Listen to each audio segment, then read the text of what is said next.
公元208年冬天，长江北岸这一支舰队号称80万，南岸5万。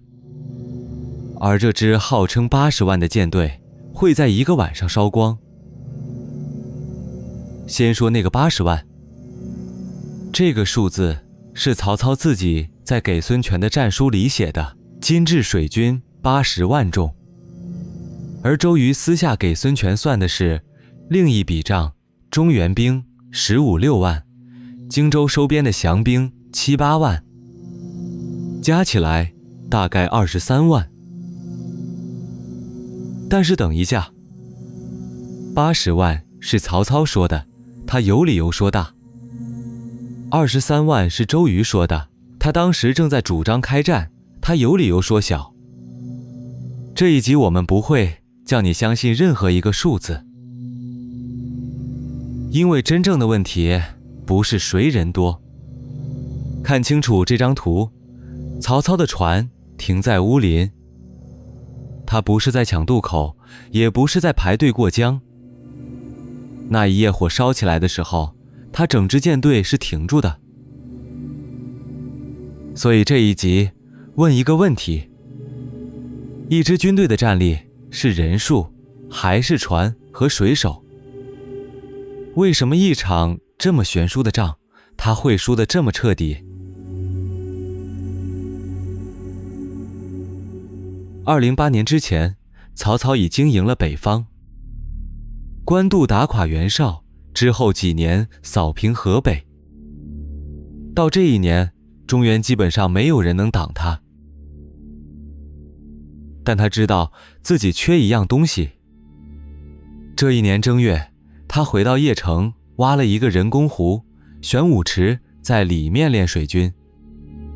这一点很重要，请记住，曹操不是不知道自己没有水军，他知道，而且他正在准备。7月，曹操南下，目标是荆州。8月，荆州之主刘表病死。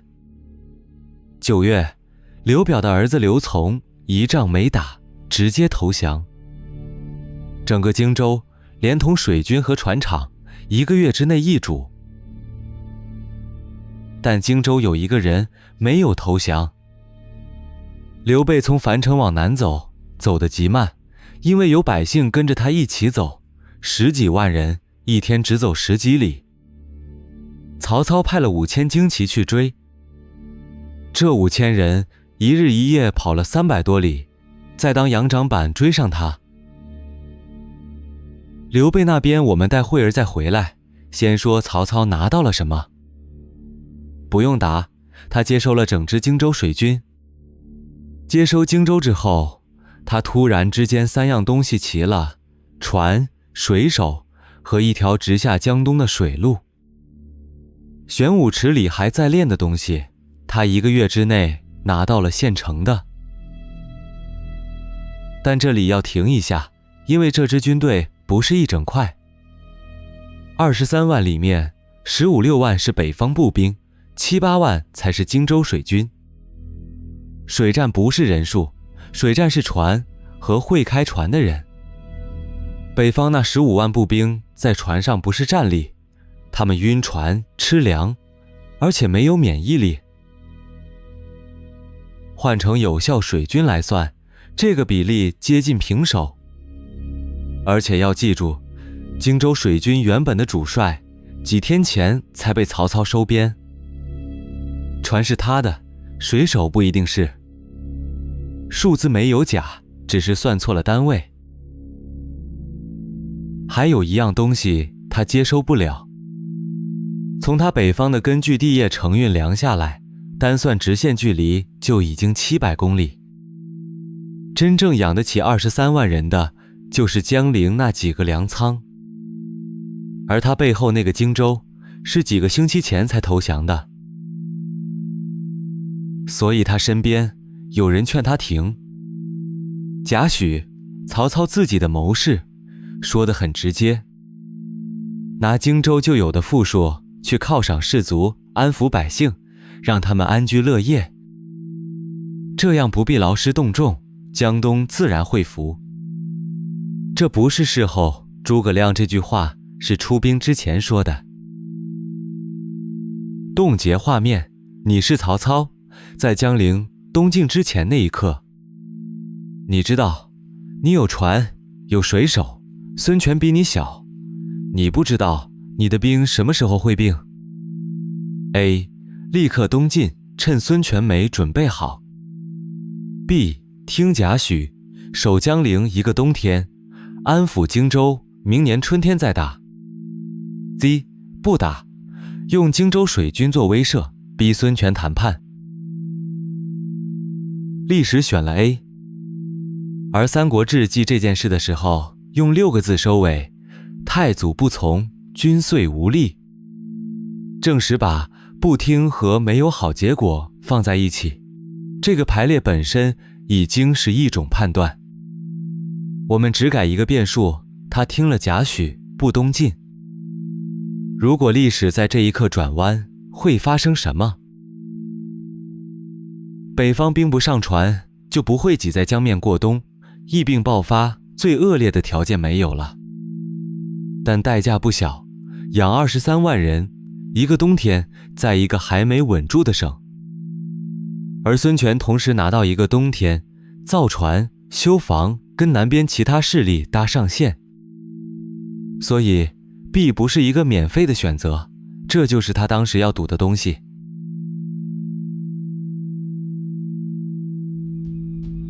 回到掌板，刘备这一年47岁，已经打了20多年仗，没有一块地守得住。掌板那一天，他连妻子儿女都跑散了，身边剩下几十骑。接下来这一个月决定了三国。他没有去江陵，江陵已经去不了。他转向东，去夏口和刘表另一个儿子刘琦会合，两边加起来大约2万人。2万人对面23万。就在这个时候，江东有一个人渡江去找他。鲁肃在掌板之后亲自去见刘备，他带去的不是同情，是一个提议，两边合起来。一个输到只剩几十骑的人和一个还没表态的江东，这个联盟就是这样开始的。刘备派了诸葛亮过去谈，他跟孙权说的不是求救，求救没有筹码。他说的是3件事：曹操远道而来，兵已经疲了，北方人不习水战，而荆州刚投降的那些人心病不像曹。但孙权那边不容易，孙权这一年26岁，接位才9年。朝廷里大部分人叫他投降。张昭说，曹操手上有汉朝皇帝，出兵是打着朝廷的旗号，现在他又拿了荆州水军，抵抗是送死。主战的只有2个，鲁肃是其中一个。他没有在朝堂上争，他等散会，私下跟孙权说了一句：今速可迎操耳，如将军不可也。意思是，我投降照样做我的官，你投降你去哪里？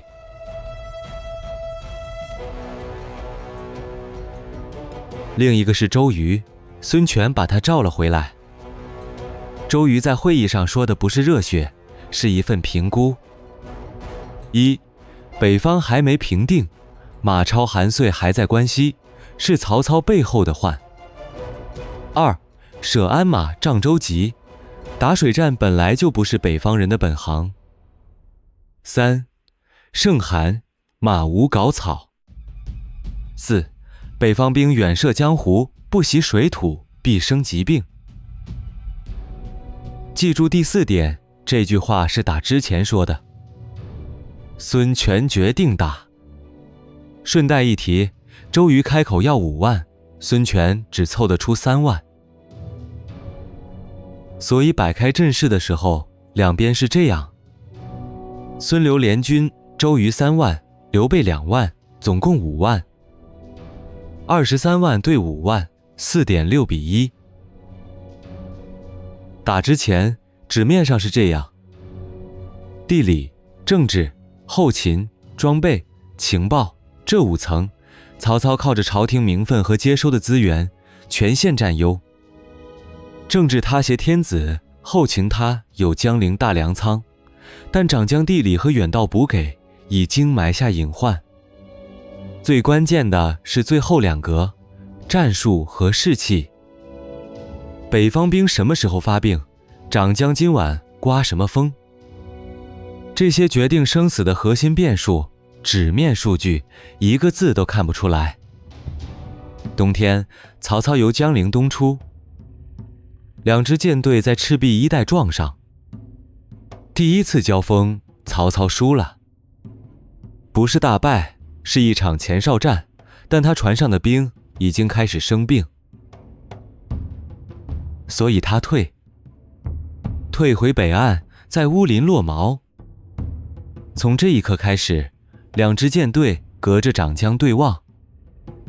开头那张图就是在这一刻定型的。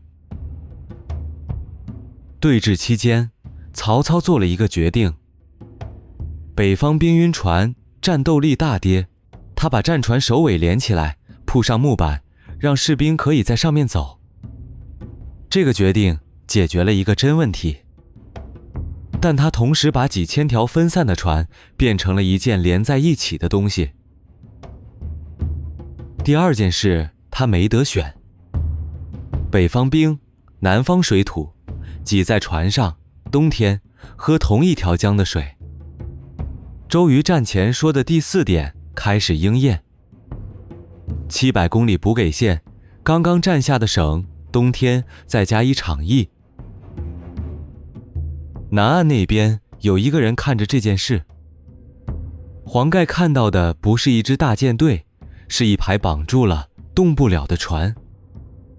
他跟周瑜说可以烧，但要烧得先靠得过去。所以黄盖写了一封信给曹操，说他要投降。曹操信了，这里值得停一下，问一句为什么？从南下开始，他遇到的对手一路都在投降，刘琮投降，整支荆州水军投降。所以当又有人来讲投降的时候，他觉得这件事很正常。说到风，要说清楚一件事：诸葛亮借东风是《三国演义》写的，不是历史。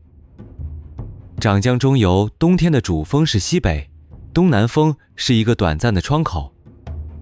但比借东风更值得说的是，一个只有几个小时的窗口，谁堵得出来？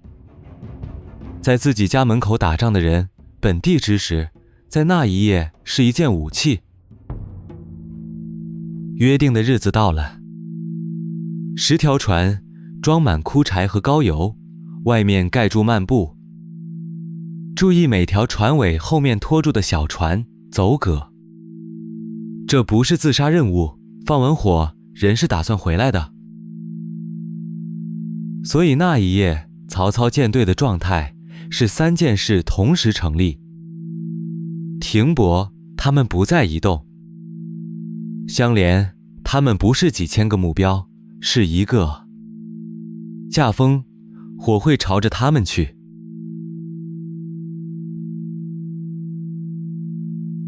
换个角度，从曹操的甲板向外看，他看到10条船从对岸驶过来。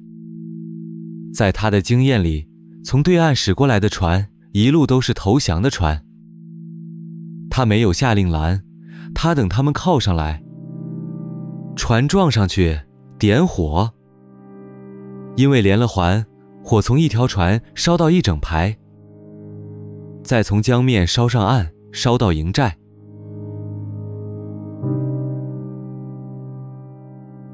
而火不是结局，是开始。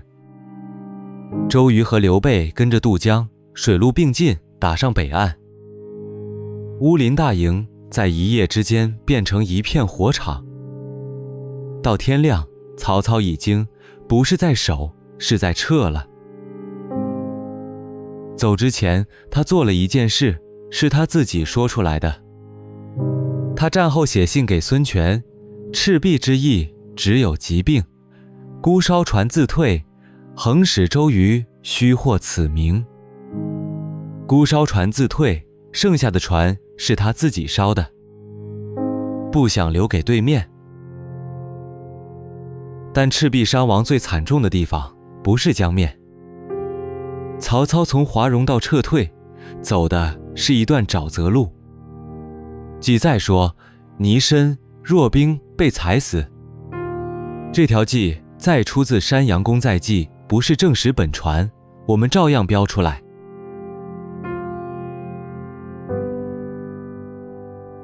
曹操没有留下来打下去，他留曹仁、徐晃守江陵，乐进守襄阳，自己带主力北归。这一年他53岁。之后他还活了12年，但他再也没有大举南下过。你刚刚看完一场火，但正史《三国志武帝纪》写曹操这一战是这样写的：攻至赤壁，与备战不利，于是大意，力士多死者，乃引军还。注意这句写了什么，又没写什么。武帝纪交代曹操为什么退兵的那一句，从头到尾没有提过火攻，而同一本《三国志》的周瑜传就写得很详细。也就是说，魏方的计在归因于疫病，吴方的计在归因于火攻。所以这里史家是有分歧的。一派看法，火攻决定了胜负，疫病是助力。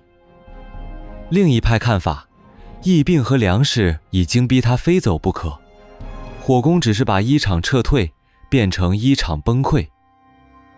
两边都有史料，分歧的根源是史源立场，不是证据多少，我们不替你选。所以这一仗的伤亡顺序大概是这样：疫病先开始，大火把一场撤退变成崩溃。真正造成最多伤亡的是撤退本身。Full-time report card， 3个最大的落差。曹操的后勤纸面7分，实际3分，补给线和疫病。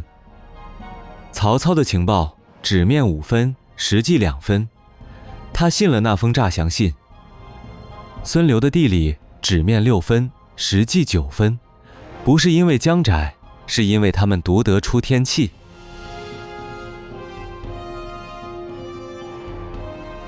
赤壁之后，没有立刻3分天下。周瑜围江陵，就是曹仁守的那个江陵，围了大约1年。刘备趁机拿下荆南4郡，之后入蜀。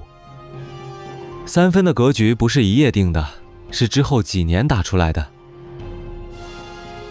但赤壁示范了一件事，而这件事之后1700年都没变。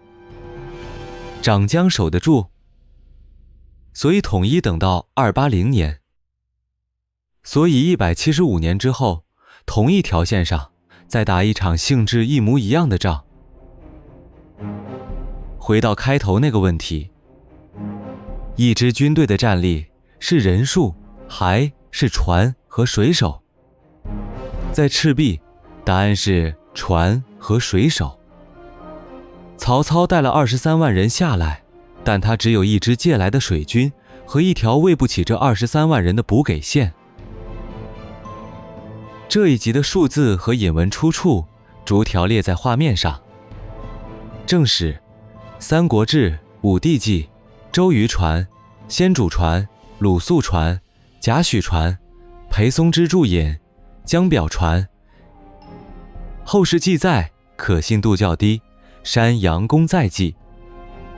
报告卡的评分理由一样在说明栏。